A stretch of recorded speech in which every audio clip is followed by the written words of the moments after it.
Hi everyone. Oh, well, Good evening. good evening. Meet Georgia, everyone. Look, I've just been, I know a couple of minutes late, but we've had the most beautiful coffee and biscuits. So, I've really got to get in the mood of the culture. The Greek culture. Oh, Starting wow. off with Greek coffee and melomakarona. What is it? Melomakarona. See, what a beautiful language to me. That just sounds like, it's just music to my ears to hear that sort of language, not the good old Aussie, how you going kind of stuff, but that's who I am. So I've got Georgia here, and we've been talking about her culture, like being Greek and where she came from, and I mean this story is quite fascinating really, and it stands as a reminder to people that are out there, like with bullying and things like that, like it's just so wrong. And it's also about accepting people, refugees, and this is Georgia's story, and yeah, quite amazing really to me. So Georgia was telling me, or you were telling me, how you come out to Australia on a ship. I did when I was 12. So you were 12 years old, and did your family come with you, or? No, my mother was already out here with my brother and other family members, and she was here for about a year and a half before I arrived in Australia. So where were you in Greece? I was born in a village, and I think I remained there. I had a couple of little trips to other islands, like 2 other islands, Corfu and Kefalonia. I think that is it. And I travelled to Piraeus, the shipping port of Greece, where my uncle accompanied me and put me on the ship to sail across to Australia for 28 days' journey. I don't remember much about that at all because it must have been very stressful for me at the time. So that was 1963. Yes, it was. And 28 days to get to this beautiful country. I left winter. I remember Yeah. the chestnuts cooking in the open fireplaces on the streets in Piraeus. Yeah. And that aroma memory has never left me. So your life back in Greece, I mean, just paint the little picture for us in a couple of minutes. Like, what was it like living in your village and where you were? Like, It was fun. It was freedom. We didn't have mosquito sprays and fly sprays or whitewashed the houses.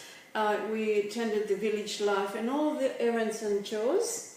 I went to school when I was 7, and there was no uniforms. There was no people walking you to school or backward and forward. It was quite a 10 or 20-minute walk at times. so you're very independent as a Very young independent, person. but a lot of trust was given to me because it was only a small family.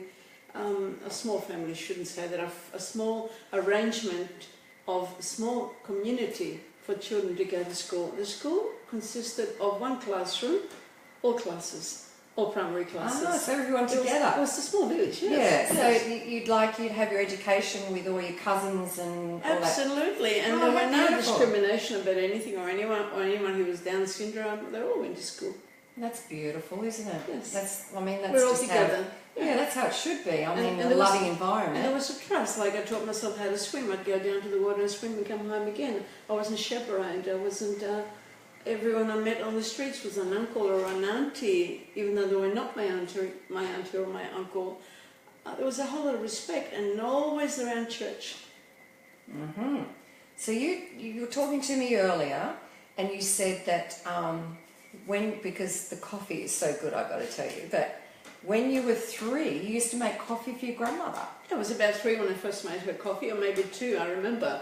And once I put my foot into the very large pot of boiling water, because we had a very low hedge for the wood to be burning a fire, and a triangle metal where the saucepan was set on top.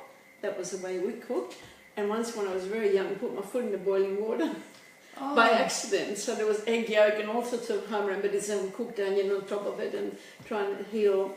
But yes, I did learn quite fast the dangers and the perils, and I used to make her coffee. First coffee was about 3 years of age.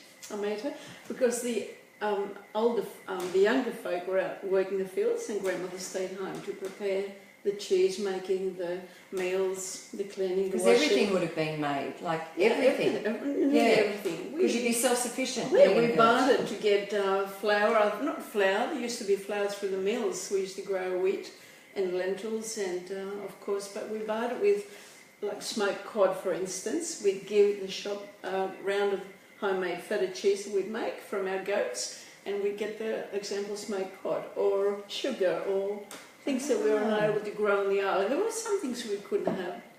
I mean, imagine that imagine someone doing that now with a 3-year-old, saying, like, allowing them to even get to that stage that they could make. I couldn't imagine anyone allowing a 3-year-old to go and get the boiling water and to do all that. Like, no way, no. But you said, like, there's a lot of respect there. A lot of respect, yes, yes. And whatever your elders did, you had to do. Otherwise, you'd be in stiff trouble. Yeah, well, you never answered back like they do today. No. Or a lot of them if do. you did I'm a not very, saying very they all smart smack across your bum or your face very quickly, yes. Oh, wow. So you instant reprimanding. Yeah. So, we learned very early to respect our elders, no matter who they were in the village. And you said church played a very important part in your life. Yes, I went to church several times a week. My grandfather-in-law, because he was a churchgoer, very close to church. Actually, his son, my uncle, is still singing in the village church after a 50-year duration or more. Wow, that's lovely. He's a singer along the priest. Yeah. Yes. So, do you go back to your village, or? Yes, I do.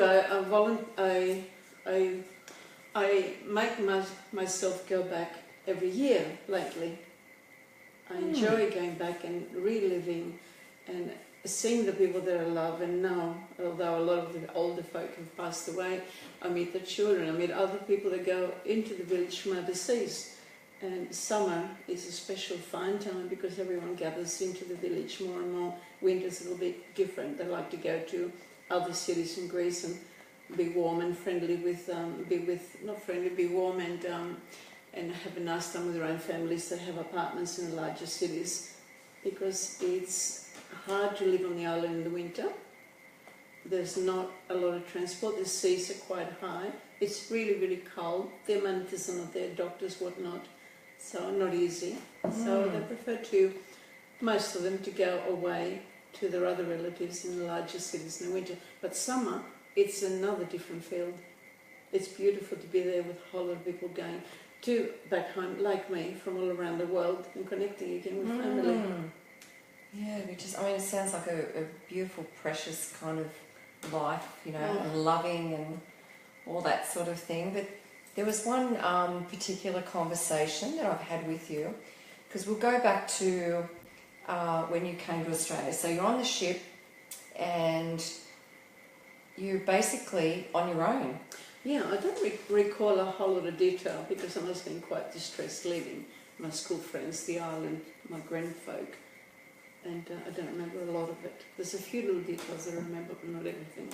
The ship broke, the motor or something, so it stopped near the equator for 2 or 3 days for repairs. Did you know that at the time? No. Oh. I found out through interpreting my job here.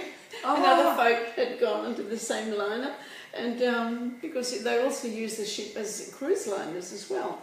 And he was telling me the story. But I do remember going with another group of people that were having beer, and I said, "What are you drinking?" Just as bold as that. "Give me some." And they gave me a glass of beer, and I downed it quite quickly. That was my first taste of beer. It was very, very hot. Oh, so you're on the ship and you're 12, yeah, and you're on your own, and you've got a suitcase, and that's it. Full of whatever a young girl may need to become a woman, which I was very young still. But anyway, cotton wool. I don't mind telling you.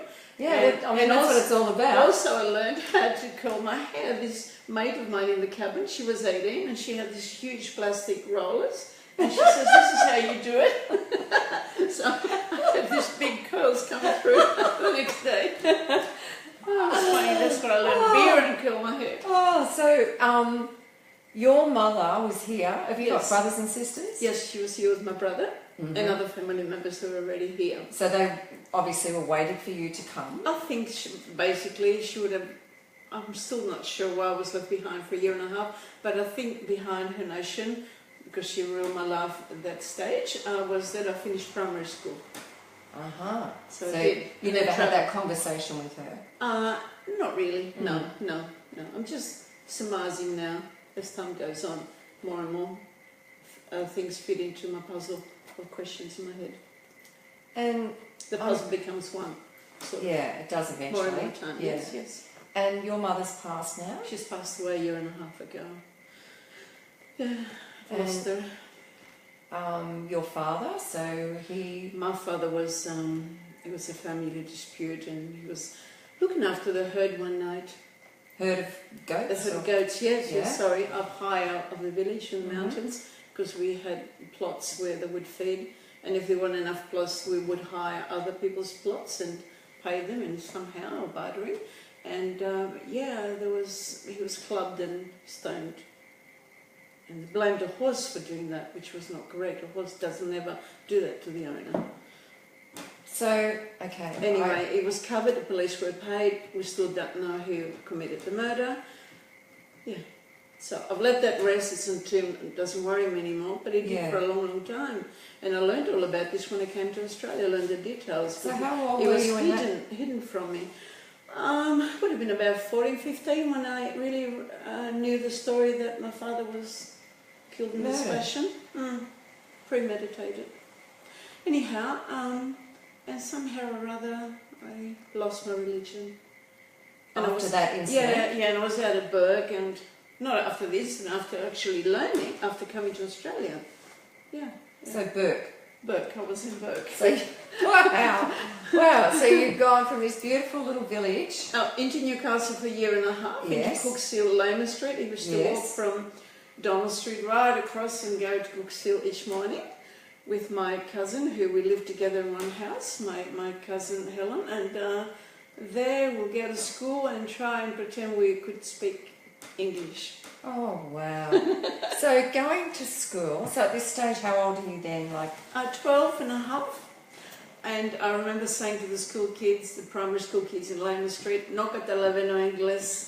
Wow. Which means I don't understand English, but I thought I would speak English. And that was my English.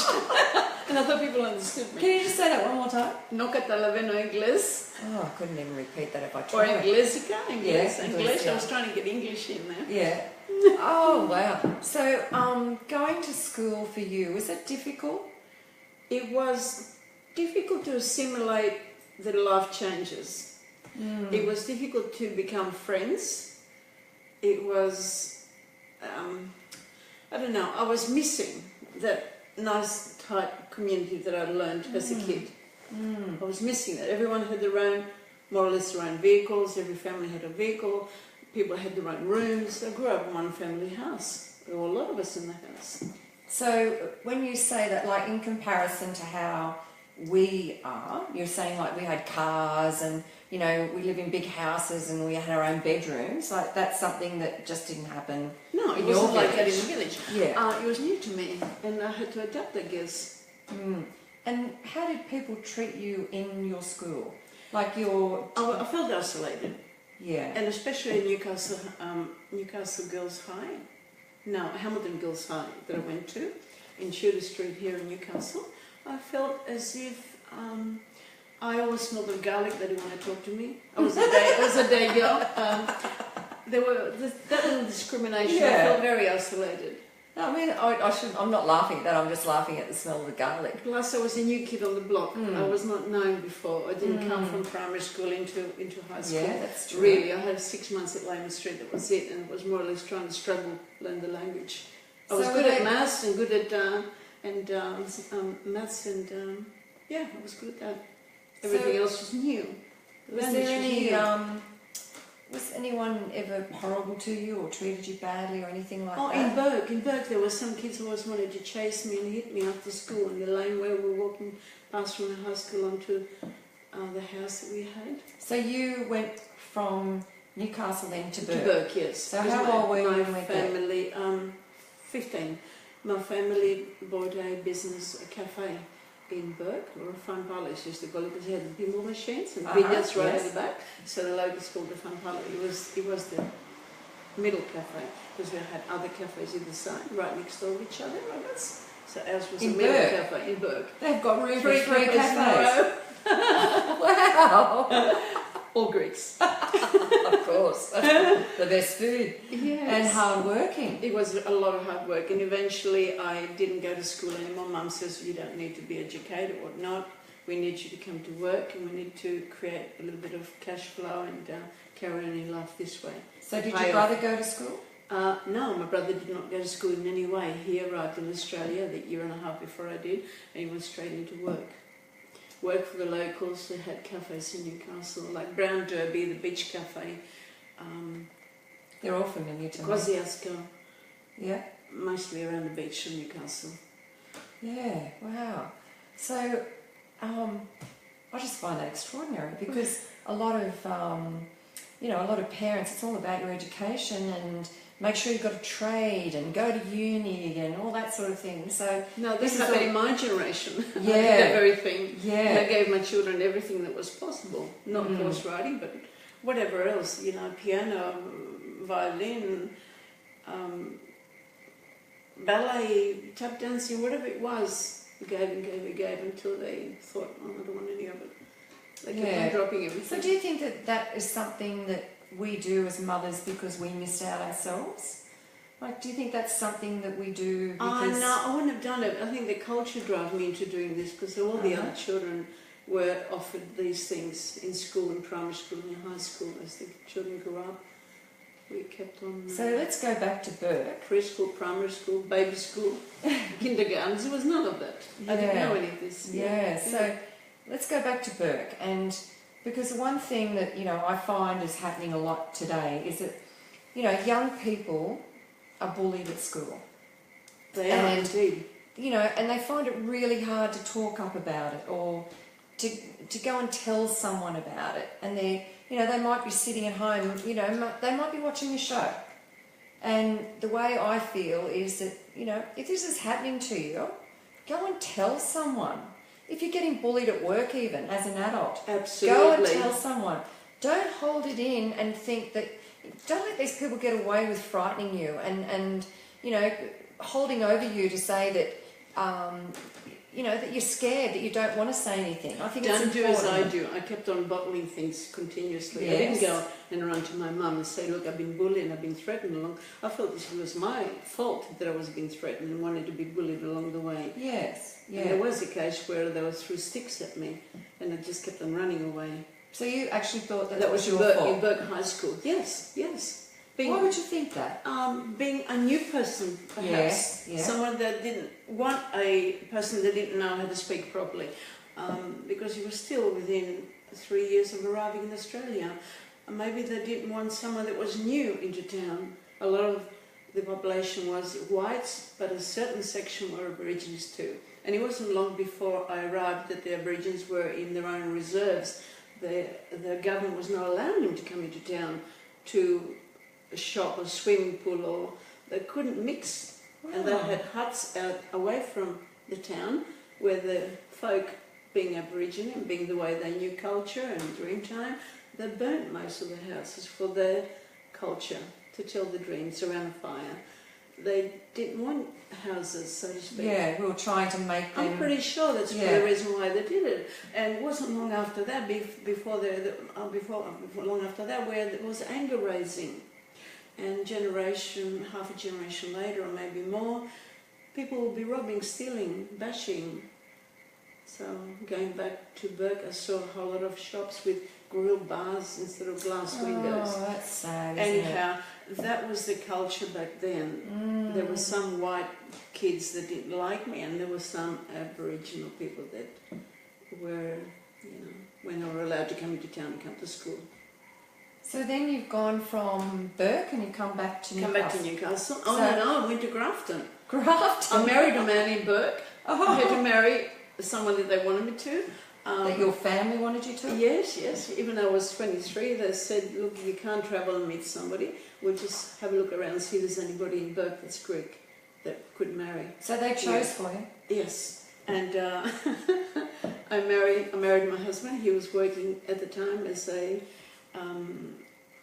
for the Water Conservation and Irrigation Commission as a surveyor's assistant. And I went to Grafton because the position of his upgrade of his job was Grafton or Tamworth, and the church Grafton was closer to water. Luckily, The Burke. luckily, Grafton came up first, and there I, after a few years, I raised my family. Yes, had a family of 4. So, did you know him prior to? Yes, I met him about 3 years before. Actually, was at the steps of the shop, and he was on this little step down, about 6 inches, and he was a little bit shorter than me, and it didn't matter, but I thought he was a lot shorter, a lot younger, and I thought, who's this? I didn't take any notice of him as a person or as a man or whatever, and I would have been about 19. Yes, I had no feelings. I had no feelings, but they asked John, so you are married, age, or do you want to marry? Unarranged. Did you have a choice though? I mean, no, not at all. Not at all. I wasn't allowed to travel to find a person. Another person a few months came into Burke from Durabandi, but he also had another cafe. And at that stage, I didn't want to continue working in the cafe. It was very hard work till 3 in the morning, and really hard work. Yeah. And I didn't want to go back in another cafe in Durabandi, further into Queensland, whatever it is. Wow. And then I mean. So I declined. I declined. Oh, you did? Yeah, it was just over a dining table. We started chatting to this man, George, and I just popped a whole lot of questions to him, and he answered every each one of them. But I knew it wasn't going to be, because I decided I didn't want to. So there was the other choice I had. A few months later, John Moscotus proposed to me as a future husband if I'm going to marry him, or not if, I'm going to marry him. It's simple as that. 4 months engaged, I was married. Wow. Married in Sydney, and off I went. 4 months honeymoon in Europe. Wow. Yeah. I couldn't even imagine what that'd be like for having my parents choose a husband for me. Wow, I'd hate to think that chooses me. It's all a matter of respect and listening to you. And that's what it is, isn't it? Stay with me, yes. Yeah. Wow. So then you're back in Newcastle, and yes. How did you get? Look, I know that there's books around here where there's been articles about your mother and food that you like. The Women's Weekly did a story on you, and I just think, wow, it's all about food, isn't it? And it's just continued from way back then to where you are now. Absolutely. And from the very first coffee. Yeah, from the very first coffee, yeah. And you've had a restaurant here? Yes, I managed with my partner at the time, Dimitri's Diner, for about 4 years or so. And I did a whole lot of Greek cooking in the kitchen myself. And I've tasted it, and I've got to tell you, it's just... So, any plans of opening anything else? Or it's all screaming around my mind. I haven't closed that book shut yet. Oh, that's good to know. So, when in Newcastle, you've got to look this lady up for the best food in town. You've probably tasted the Greek lamb I used to do. Don't Don't talk about all that. Like I'm really hungry talking about it. That's the favourite thing, and the goat. Yeah. Oh, look, everything's just beautiful. But so I know we've only got a couple of minutes left. So I'll give you some Greek cheese that I make before you go home. oh, good. To goat's milk, fresh goat's milk. There's perks and perks and everything. Pasteurised stuff. Oh gosh, I'm excited. So and I know we're coming to the end of the show, and I could just talk to you all night. Like, I find you really exciting, and I just think you Kelly. Well, I just think you've endured so much in life, and you've got this really bright, beautiful personality, and you've got such a warm heart, and you're giving to so many people, and I think so many people would have given up, or so many people would have rebelled against the cultural exchange here. So I just think with the culture and that you have lived and hold so dear to your heart, and look, there's got to be people out there that have actually, come to Australia. Maybe they've just got here. Maybe they can't speak English. A lot of people are similar to me. I'm definitely sure of that. So, Georgia, I want you to give them a message of hope. Just look at the camera over there. I look at the camera at the moment. I look at you, whoever you are listening, and I want to say this to you if you're an immigrant. Just look back in your background, the way you grew up, and find strength in the endurance and hardship and perils that you have had, because He has made you the person you are today. Stay with that strength and plough on, because life is beautiful, no matter what it dishes out there. Fight over it, become stronger, and hold your flag. Whatever it is you want to do, follow your dream. Hold your flag. I love that. Yeah. Hold Thank your flag. you, Georgia. Whatever colour colour may be. Yeah, that's right. Hold Yes. your flag is a really important message there. And, you know, each and every week I've got these amazing people, and I say this every week because it's so true and true to my heart. You know, I've got the most beautiful people that follow me each and every week, and I know I can't mention all of you, so tonight I'm going to mention a few. So Jodie McCarter, Anne-Marie Martin, Shem William Musgrave. Thank you, Shem. Like, great that you've tuned in. Thank you. Shireen Lowe. And I'm People are having, listening. yeah, everyone's listening, don't you worry. Margaret Moffat, Reese Livermore, Michelle Douglas. Thank you, Michelle. Lisa Hutchinson. Thank you. Say hi to your mum for you, from me, I mean. Tracy Koo and Georgina Harry. And we've got there Gavin Scott. Oh, thank you, Gavin. Thank you, all of you, because, you know, like, without this wonderful, wonderful world of mine of people that keep tuning in every week, I would not be able to bring you these stories because there'd be no one watching, so I wouldn't have a need to. But each and every week I have the most amazing people on their couch. So thank you, everyone, for being a part of my world, and know that no matter what, you're going to be okay. Am I add one last thing? Yes. I lost my religion for all you churchgoers, whatever it is. I haven't totally lost it. I like to teach it on to my children, language, word, culture, wherever it is I have. But other stuff happened in my life too. I'm not going to go into it at all. It's another shut book. Yeah. So, yeah. So on that note, we're saying goodbye.